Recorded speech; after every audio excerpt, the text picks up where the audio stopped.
Kumusta? Mabuti! For today's video.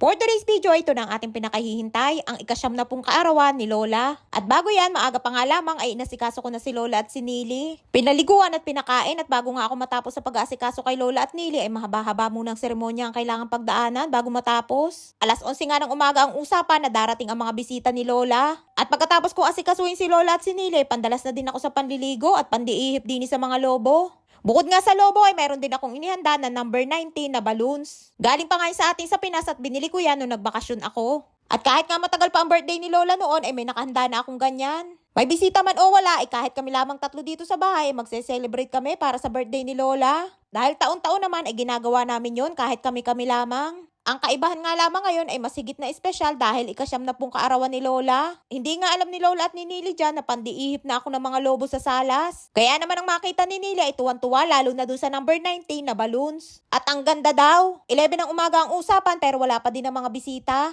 Late na kasing nagising ang mga apo ni Lola dahil yung isang apo ni Lola ay alas 3 na ng madaling araw dumating galing sa Barcelona. Kaya naman nasabi ni Lola ay 11:30 na lamang daw sila magsipunta. At bago nga mag 11:30 ay ibinangon ko na si Lola para maipwesto ko na sa kanyang trono. Ayan nga't suot na ni Lola ang regalo kong bestida na galing pa sa Pinas. Isa nga yan sa mga bestida na ipinatahi ko nung nagbakasyon ako sa Pinas. Kita nyo naman na talaga namang tuwan-tuwa si Nili sa aking mga ginawa na palobo. At ipinagmamalaki pa nga kay Lola at sabi tingnan daw yung aking ginawa para sa kanyang birthday at ang ganda daw. Hindi nga alam ni Nili na mayroon din akong nakahanda na numbers na balloon para sa kanyang birthday kahit sobrang tagal pa at sa kabilang taon pa nga ito. At habang nga kami naghihintay dyan ay hindi mapakali si Lola at mag-11:30 na daw ay wala pa daw ang kanyang mga bisita. At eto nga at sa wakas ay may nag-doorbell na at sino kaya ang ating pangunahing bisita? Abay walang iba kundi ang kapatid ni Lola na si Ima Dora at ang kanyang caregiver na si Maria. Ay akala ko nga sila lamang dalawa ay biglang sumulpot si Rapi at kasunod na pala.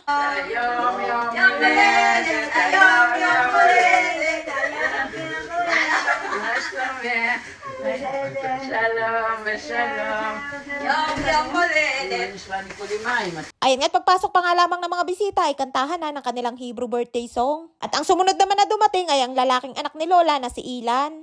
יום הולדת לסבתא, והנה פה שנשים אותו. חצי מאילן לשם. שלום, מזל טוב. עד 120.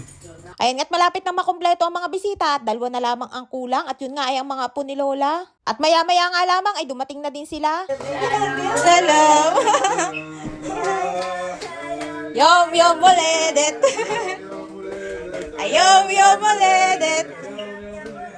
Chill Ima!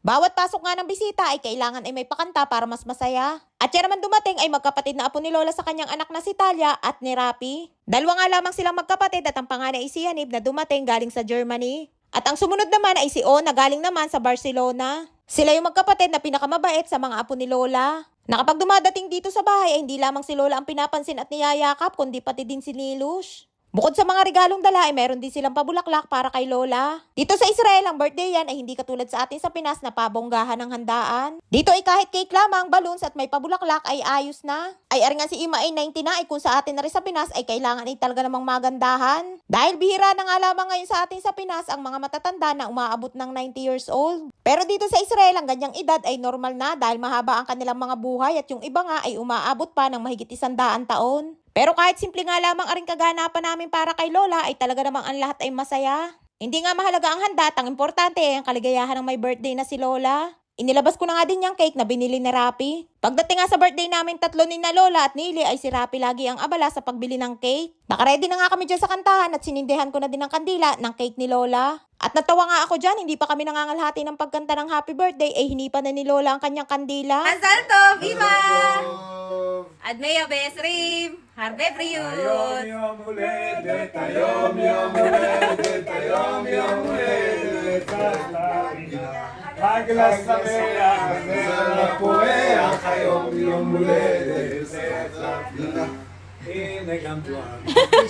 At dahil naputol ang kantahan ng happy birthday dahil sa pag-ihip ni Lola ng kanyang kandila ay di itinuloy na lamang ulit. Sa tinagal-tagal ko ng akin na Lola at nasa 7 taon at kalahati na ako din ay ngayon ko lamang na-experience ang garning kasiyahan para sa birthday ni Lola. Sayang nga lamang at hindi na din kumpleto dahil wala na din ang kanyang anak na si Talia. Wala din nga yung 3 apo ni Lola na mga anak ni Ilan. Yung isa ay nakatira sa Amerika kasama ang kanyang pamilya at yung dalawa naman ay may trabaho. At mas masaya nga din sana si Lola kung present din lahat ng kanyang mga apo sa tuhod. Ayun, at pagkatapos ng kantahan ay kinuha ko na yung cake para ilagay sa table. At ako naman ay maghahanda na para sa oras ng kainan. Ay siya, hanggang dito na lamang ang kwento for today's video at abangan ang part 2 para sa selebrasyon ng birthday ni Lola. At sa mga naghahanap naman sa Pinas ng wedding florist at event stylist ng kahit ano pang okasyon ay pwedeng-pwede dyan ang ating House of Petals Flower Shop. At pati nga ang ating florist ay pang international pa dahil dati siyang florist ng Dubai. Kaya naman paniguradong expert at quality ang mga gawa at very affordable din. Mapasimbahan o garden wedding man yan. At available din ang ating mga bouquet, mapa fresh flowers o dried flowers man yan. Na pwede nyo samahan ng cakes, top toys at chocolate o kahit ano man na gusto nyo ipasabay. Located po sa Nagcarlan, Laguna at pre-delivery sa mga kalapit bayan ng Laguna tulad ng San Pablo, Rizal, Liliw, Mahayhay, Santa Cruz, Laguna, Magdalena, Pagsanghan, Pila, Kalawan at marami pang iba.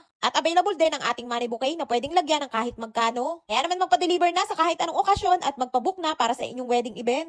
Maraming po salamat sa inyong suporta at laging panonood. Mag-iingat po kayo palagi. And please subscribe to my YouTube channel. Please follow and share. Salamat!